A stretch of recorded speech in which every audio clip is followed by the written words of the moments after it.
আসসালামু আলাইকুম দর্শক, কেমন আছেন সবাই? আশা করি সবাই ভালো আছেন। আলহামদুলিল্লাহ আপনাদের সকলের দয়ায় অনেক ভালো আছি। প্রতিদিনের মতো আজকেও একটি ভিডিও নিয়ে আসলাম আপনাদের জন্য। যে আমার এই ইউটিউব চ্যানেলে আসলে মেইন পারপাসটা হলো অ্যাকচুয়ালি মেরিন প্রফেশন কি সেই সম্পর্কে সবার মধ্যে একটা ক্লিয়ার ধারণা দেওয়া।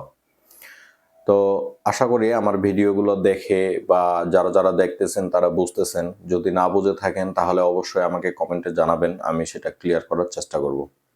আজকে যে বিষয়টা নিয়ে আলোচনা করব সেটি হলো যে গত ভিডিওতে আমি বলছিলাম যে অ্যাকচুয়ালি কি ভাবে আপনারা কি স্টেপগুলো নিলে আপনারা এই প্রফেশনে আসতে পারবেন। তো এই প্রফেশনে আসার জন্য আমি সমস্ত স্টেপগুলো ক্লিয়ার করছি। আজকে আমি আলোচনা করব যে অ্যাকচুয়ালি আপনাদের যে ট্রেনিংটা হবে ৬ মাস বা ২ বছরের যে ট্রেনিংটা হবে সেটা কিসের উপর ভিত্তি করে ট্রেনিংটা হবে। প্রথমত বলে রাখি, যদি ৬ মাস মেয়াদী আপনি কোর্সে ভর্তি হয়ে থাকেন, তাহলে আপনাদের ট্রেনিং হবে জাহাজ সম্পর্কিত কিছু বেসিক ধারণা আপনাদেরকে শেখাবে। জাহাজ কি?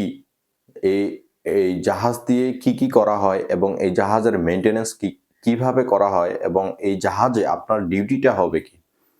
তো এই সম্পর্কে আমি সমস্ত কিছু বিস্তারিত আজকের ভিডিওতে আমি ক্লিয়ার করব। প্রথমত ৬ মাস মেয়াদে যখন আপনি কোর্সে ভর্তি হবেন, আপনার ট্রেনিং শুরু হলো। ট্রেনিং শুরু হওয়ার পর ঠিক আপনার এক কথায় অস্ত্র ছাড়া এখানে কোনো অস্ত্রের কোনো ট্রেনিং দেওয়া হয় না। আপনি কিভাবে যুদ্ধ করবেন, কিভাবে কি করবেন, এই ধরনের কোনো ট্রেনিং দেওয়া হয় না। এখানে আপনাকে ফিজিক্যাল ট্রেনিং দেওয়া হবে। প্রতিনিয়ত আমরা স্কুল কলেজে আমরা পিটি প্যারেড করে থাকি। এখানেও পিটি প্যারেড হবে। আপনার শারীরিক যে চর্চা এটা আপনাকে করতে হবে এবং আপনার পার্সোনাল যেই কাজগুলো, পার্সোনাল বলতে ক্লিনশিপ, তারপরে আপনার স্টাডি, এই ধরনের যে কাজগুলো এগুলো আপনাকে করতে হবে। তো ফজরের নামাজ থেকে ৫ ওয়াক্ত নামাজ বাধ্যতামূলক। নামাজ কোনো ছাড় নাই। তো ফজরের নামাজ থেকে শুরু করে রাত ১০টা পর্যন্ত আপনাকে মনে করেন যে কন্টিনিউয়াসলি বিজি রাখা হবে এই ট্রেনিং এ। প্রথমত সেলফ স্টাডি, ক্লিনশিপ এবং আপনার যে ক্লিন শেপ, তারপরে আপনার নরমালি এজ ইউজুয়াল যেই ট্রেনিং গুলা করা হয় আরকি ডিফেন্সের মধ্যে একমাত্র এখানে শুধু অস্ত্র যুদ্ধক্ষেত্রের যেই ট্রেনিং গুলা এগুলো আপনাকে দেওয়া হবে না। বাকি ফিজিক্যালি যত ট্রেনিং আছে সবকিছুই আপনাকে দেওয়া হবে। কারণ আপনার শরীর স্বাস্থ্য ঠিক রাখার জন্য আপনার ফিজিক্যালি ফিটনেসটা অনেক বেশি দরকার চাকরির ক্ষেত্রে। তো আল্লাহর রহমতে আমি একটা জিনিস খুব ভালোভাবে আমি বুঝতে পারি যে এই ট্রেনিংটা আসলে আপনার ফিউচারের জন্য যে কতটা উপকারী সেটা আমি বলে বোঝাইতে পারবো না। আমি যতদিন জাহাজে থাকি আল্লাহর রহমতে আমি সহজে অসুস্থ হই না। কিন্তু যখন আমি দেশে আসি নানান ধরনের অসুস্থতার মধ্যে পড়ে যাই। তো এই যে ফিজিক্যালি যে ফিটনেসটা আরো একটা জিনিস আপনার আছে জাহাজে আসলে সমস্ত কিছু আপনি ন্যাচারাল পান। সাগরের মধ্যে ফ্রেশ বাতাস। কোনো ইন্ডাস্ট্রিজ নাই, কোনো ল্যান্ড নাই, কোনো বিষাক্ত কোনো কি বলে অক্সিজেন নাই। এখানে সবকিছু ফ্রেশ। হয়তোবা যার কারণে এই সুস্থতাটা হয়তোবা বজায় রাখা যায়। তারপরেও মনে করেন সবকিছু আল্লাহর ইচ্ছা।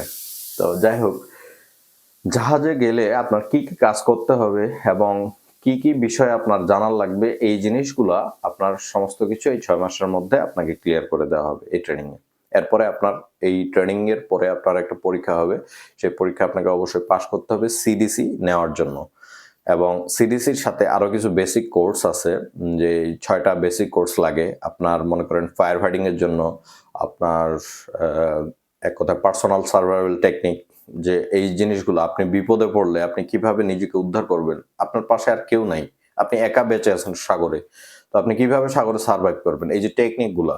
তারপর ফায়ার ফাইটিং।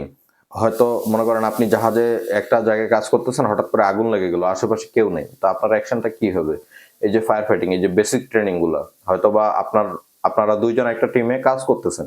তো হঠাৎ করে একজন অ্যাক্সিডেন্ট করে ফেললো। আপনার সর্বপ্রথম ফার্স্ট এইড টাকে কি দিতে হবে? এই medical first aid. Medical first aid নামে একটা ট্রেনিং আছে। তো এই যে বেসিক কিছু ট্রেনিং, এই অক্সিলারি কোর্স ৬ টা আছে। তো এই ৬ টা আপনাকে আগে ক্লিয়ার করতে হবে। এগুলা ৩ দিন ৪ দিনের ক্লাস করে। তারপর প্রত্যেকটার ইন্ডিভিজুয়াল পরীক্ষা আছে। এখন পরীক্ষার সিস্টেমটা আলাদা। এমসিকিউ সিস্টেম এবং আপনার ওরাল সিস্টেম। আগে আপনাকে এমসিকিউতে পাস করতে হবে, তারপর আপনার ওরাল পাস করতে হবে। এরপরে আপনার সিডিসি। সিডিসির জন্য আপনার একটা ফাইনাল পরীক্ষা হবে। একাডেমিক যে ট্রেনিং গুলো দিচ্ছে এই বেসিক ট্রেনিং এর উপর আপনার একটা পরীক্ষা নেওয়া হবে ফাইনাল। তো এই পরীক্ষায় পাস করার পরে আপনার সিডিসি ইস্যু হবে।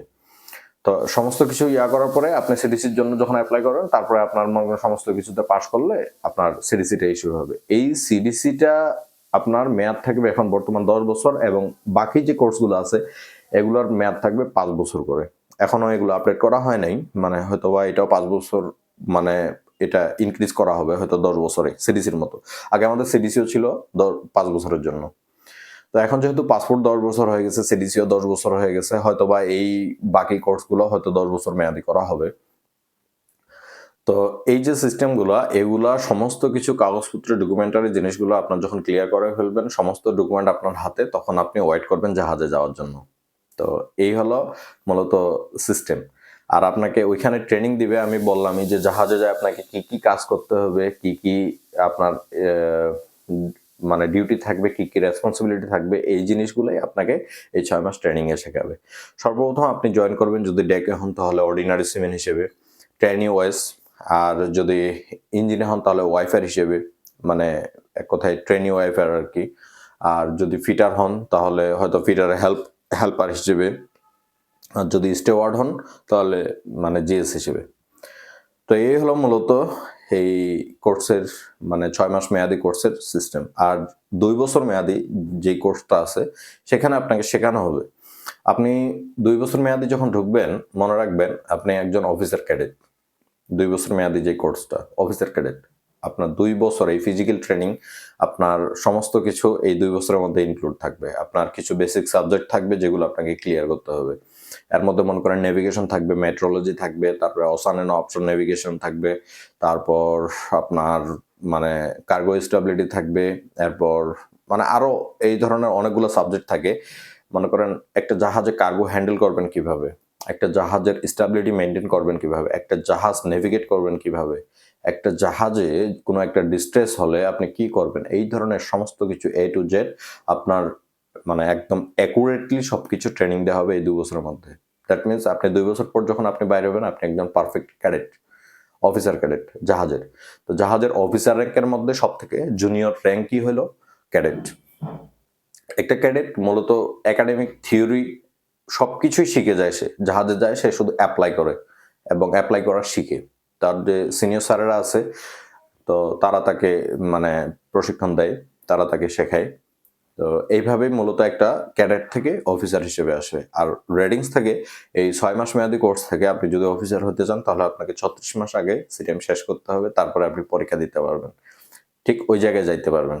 তো একটা ক্যাডেটের ক্ষেত্রে আসলে সুযোগ সুবিধা এটাই থাকে যে 2 বছর সে একাডেমিক ব্যাকগ্রাউন্ডে সে লেখাপড়া করছে, এবং প্রিসি মানে ট্রেনিং যেটা সেটা 2 বছর সে অলরেডি করে ফেলছে, এবং তাকে শুধু 12 মাস সি টাইম করে সে অফিসার পরীক্ষা দিতে পারবে। তো ক্যাডেট আর রেডিংসের মধ্যে এই দুইটাই পার্থক্য। 6 মাস মেয়াদি আর 2 বছর মেয়াদি কোর্সের মধ্যে এটাই পার্থক্য।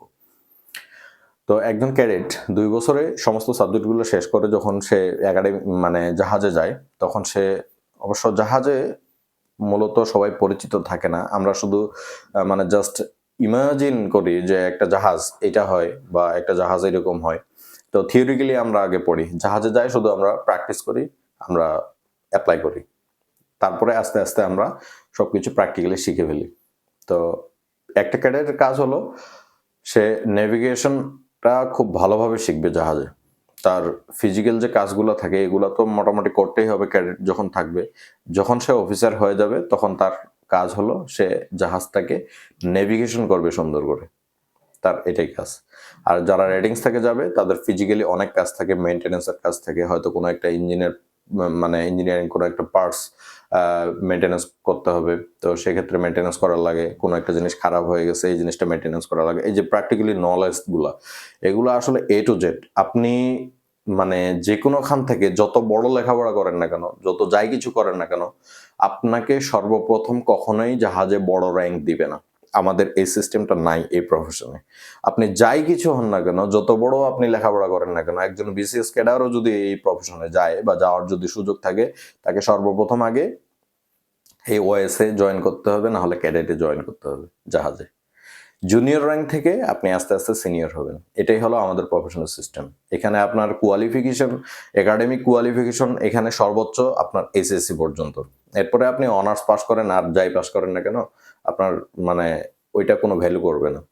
আপনাকে মূলত এখানে টাইম ডিউরেশনের মধ্যে আপনাকে যাইতে হবে। এই সিস্টেম অনুযায়ী আপনাকে যাইতে হবে। সেম ডিফেন্সের মতোই। মনে করেন আপনি ভালো এইচএসসিতে ভালো রেজাল্ট করছেন, আপনি জুনিয়র কমিশন র্যাঙ্কে আপনি এক পরীক্ষা দিলেন, আপনি এভাবে যাইতে পারবেন। এবং অনার্স, মাস্টার্স এগুলো কমপ্লিট করার পরে আসলে ওইসব চাকরিতে বয়স থাকে না। সেম আমাদেরও। আমাদের এই পুরো সিস্টেমটা কন্ট্রোল করে পরীক্ষার সিস্টেমটা, এটা আমাদের নেভির আন্ডারে পরীক্ষা হয়। খুব স্ট্রিক্টলি পরীক্ষা নেওয়া হয়। যেভাবে তারা ডিফেন্সকে নিয়োগ করে ঠিক সেমভাবেই এই পরীক্ষাটা হয়। তো এই হলো মূলত মূল ক্রাইটেরিয়া। জাহাজে যায় কাজ করবেন কি, আর আপনার ট্রেনিংটা কি হবে, এই সমস্ত বিষয় আপনাদের আমি ক্লিয়ার করলাম। এর পরের ভিডিওতে আমি ইনশাল্লাহ চেষ্টা করব জাহাজে আপনার কোন র্যাঙ্কের কি কাজ হবে। সর্বপ্রথম আমি আগে ডেক ডিপার্টমেন্টের গুলো ক্লিয়ার করব, তারপরে আমি বাকি ডিপার্টমেন্টের গুলো বলবো। তো ঠিক আছে, ভালো থাকবেন, সুস্থ থাকবেন। এবং আমার এই ভিডিওতে যদি কোনো আপনাদের উপকারে আসে, আপনাদের যদি ক্লিয়ার ধারণা একটা আপনারা পেয়ে থাকেন, তাহলে অবশ্যই লাইক, কমেন্ট, শেয়ার করতে ভুল করবেন না, এবং সাবস্ক্রাইব মাস্ট। তো ঠিক আছে, ভালো থাকবেন। আসসালামু আলাইকুম। সবাই সুস্থ থাকবেন, আমার জন্য দোয়া করবেন। আর নেক্সট ভিডিওর জন্য অপেক্ষা করেন। ইনশাআল্লাহ আপনাদের আমি সমস্ত ভিডিওর মাধ্যমে এই প্রফেশন সম্পর্কে পুরো একটা ক্লিয়ার ধারণা দিব ইনশাআল্লাহ। আসসালামু আলাইকুম, ভালো থাকবেন, সুস্থ থাকবেন।